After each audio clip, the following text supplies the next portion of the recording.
Pankaj sir, क्या agenda आज meeting का रहा है और मोहल्ला क्लिनिक को लेकर क्या क्या चीजें सामने आ रही हैं?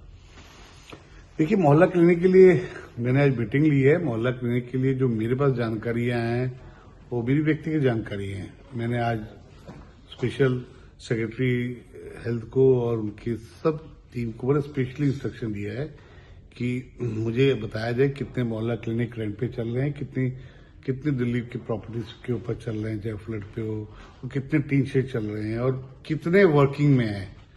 जहां डॉक्टर्स आते हैं, दवाई देते हैं और नहीं आते तो वहां बिल कैसे रेज हो रहा है, ये सारी चीज के इंस्ट्रक्शन दिए हैं। मुझे उसकी रिपोर्ट थर्सडे तक आ जाएगी। मेरा मानना है कि कम से कम 30 से 40% ऐसे मोहल्ला क्लिनिक है जो कभी खुलते भी नहीं है। वो सिर्फ वहां के लोकल नेता जो सोकल उनके एमएलए थे आम आदमी पार्टी के, उनके लोगों के लिए एक कमाने का साधन था कि जी मोहल्ला क्लिनिक खुल गया है। और अगर ये सत्य पाएगा तो डेफिनेटली हम उसके ऊपर सरकार कार्रवाई। क्या माना जाए कि सरकार ने मोहल्ला क्लिनिक की जांच शुरू कर दी है? आप कह सकते हैं, हाँ।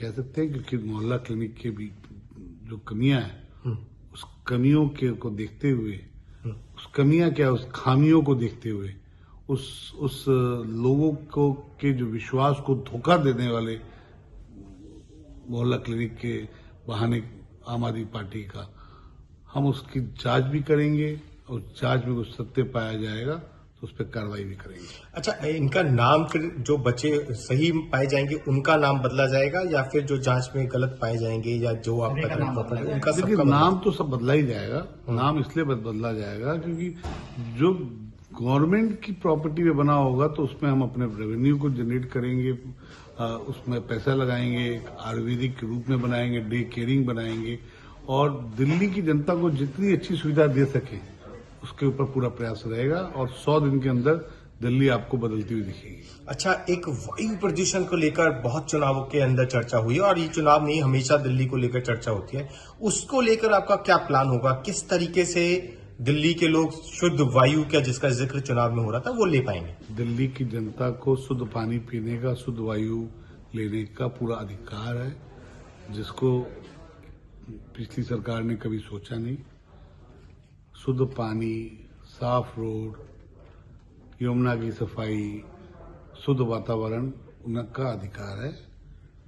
वायु के ऊपर सुप्रीम कोर्ट ने भी बहुत हार्ड जजमेंट दिए हैं और मैं आपको इतना भी अभी फिलहाल विश्वास दिलाऊंगा कि अगले सीजन में जब सर्दी के टाइम पे पॉल्यूशन की सबसे ज्यादा समस्या आती है तो आप अच्छे से सांस लेंगे और भारतीय जनता पार्टी के वादों पे विश्वास करेंगे। यानी नवंबर 2026? नवंबर 2025। हाँ, नवंबर 2025। ओके। पंकज, एक डॉक्टर भी हैं आप और आपका स्वास्थ्य विभाग सबसे ज्यादा, जहां डॉक्टर्स की बहुत भारी कमी है। कल से फिर अब दौरा भी शुरू कर रहे हैं। आप जाएंगे ना, कहाँ पे जाएंगे? किस जांच के लिए जाएंगे? राउतला हॉस्पिटल में जी, जांच उसमें क्या एक मैसेज क्या देना चाहेंगे? मैसेज मैं देना चाह रहा हूँ कि क्योंकि मैं डॉक्टर्स हूँ, पहले तो मैं अपने डॉक्टर भाइयों के साथ उनकी समस्या भी जानना चाहूंगा कि वो वहाँ के लोग के साथ सेवा कर रहे हैं तो उनको क्या क्या समस्या आ रही है, वहाँ की मूलभूत सुविधा क्या समस्या है, क्योंकि डॉक्टर्स ही इलाज करते हैं और डॉक्टर्स हमारे भाई हैं, साथी हैं। उसके बाद वहाँ की समस्या क्या क्या है, इग्नोरेंस क्या क्या है, चाहे वो किसी भी सिविक बॉडी की इग्नोरेंस रहेगी, उसको दुरुस्त करेंगे और दिल्ली की जनता को बेटर स्वास्थ्य मिले, बेटर स्वास्थ्य की सुविधा मिले, एलोपैथिक, हेम्योपैथिक, आयुर्वेदिक, उस पर काम करेंगे साहब। अच्छा, ट्रांसपोर्ट के अभी ऑफिसर से भी आपकी आज पहली मीटिंग हुई, तो आपने कुछ गाइडलाइंस? देखिए, गाइडलाइंस हमारी ट्रांसपोर्ट के ऊपर बहुत है जी। हम ट्रांसपोर्ट के ऊपर रेवेन्यू जनरेट करने की बात, जो मिसयूज पिछले 10 सालों में हुए हैं जिससे डीटीसी ट्रांसपोर्ट नुकसान में आया, उसकी भी चर्चा हमने की है, उसको भी सुधारेंगे और मैं आपको विश्वास दिलाता हूं कि रेवेन्यू को मैं लॉस से बाहर निकालूंगा। ठीक है।